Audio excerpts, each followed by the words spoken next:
So would you pair red wine with pineapples, super wine gal, Angela Aiello? Definitely wouldn't be one of my top tasting notes for red wine, that's for sure. But we were talking off camera, because Annette mentioned this, about the right side up pineapple is known for hospitality. Hospitality. And that leads into Italian wines, who are very hospitable. Exactly. Who better known to put together a hospitable experience than the food and wine of Italy, right? Yes. Yeah. Okay. And tonight is going to be a night where, like, many kids and parents are out on the streets with their coffee mug full of coffee or other things. Our happy juice. Or happy juice. Yes. And maybe this happy juice could be this wine.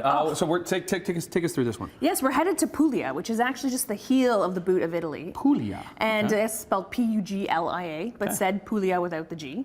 Or Apulia, actually, in Italian as well. But I think a lot of people don't really, you might know the region, but maybe it's not famous for wine. But it actually has amazing value wines, some of the best value wines of Italy. So this wine we have today is actually on sale at the LCBO for $3 off right now, making it a killer deal. Regular 26 on for $23.95. Il Falcone, it comes from this really interesting castle area in Puglia, from the oldest vines of the region, and it's made with an indigenous grape called Nero di Troia. Because that's the thing about Italian that might be intimidating for some people. I look ridiculous trying to smell my wine with these glasses on. Because they're grapes, like we know the Cabs, we know the Merlots, we know the Pinots, but we don't know some of the grapes that come from Italy, and it can be intimidating if we're not familiar with them. Oh, there's thousands of indigenous grapes, so you really do have to dive into, being a super wine geek to understand it. That's why you're here. Nero di Troia is the name of the grape, indigenous only from Puglia, but one of the crazy aromas. What are you smelling there? I always like to play the smell game. I love this almost like fig Newton, a little bit of a dried cherry, but you're also getting a little bit of lavender and herbs on this. Like 14 months in oak from old vines, from a UNESCO World Heritage Site even, also very cool. I mean, the smell is so nice.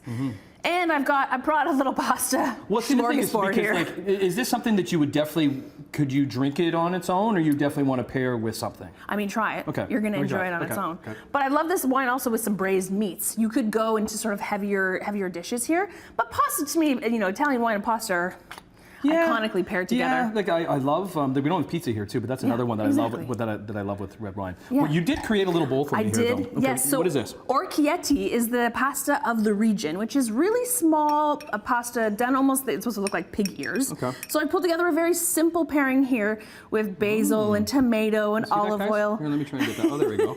Yeah. My chef Gigi was coming out this morning and doing a little bit of cooking. So it has these really interesting pasta noodles, but I also love adding sausage, and you can add some really amazing. You could add. I mean, you could have this with lasagna. But this was great, like the simplicity. Exactly. But that's all you need. You don't need to get too complex. That's delicious. And you pair this with a wonderful wine. The acidity is nice and balanced in this wine. You're not overthrown by tannin, so you're getting this really nice complementary pairing that's happening with things that aren't too complicated but are downright delicious. Yeah. Do you need to decant it? Yes. You have a decanter here. Okay, so take us through, like, why decant? Yes, no. Yes, okay, so this is a full body wine. It's been aged for 14 months. I love decanting, red wines, particularly wines that have been aged in oak. This is French oak, and it has a little bit of age. This is a 2017. So you're looking at wines that definitely have some age on it as well. And then here we also have beautiful Riedel glasses. I mean, I am a Riedel girl. All my glassware is Riedel in my entire life. And so these glasses are beautiful, handmade. You can really see, like, you might not be able to see this at home, but we have like legs. What do those legs mean? So they're indicative of like the alcohol coming down? Alcohol, exactly, in the body of the wine. So you can see them beautifully kind of coming down there. But these are really nice glasses from Riedel. Okay.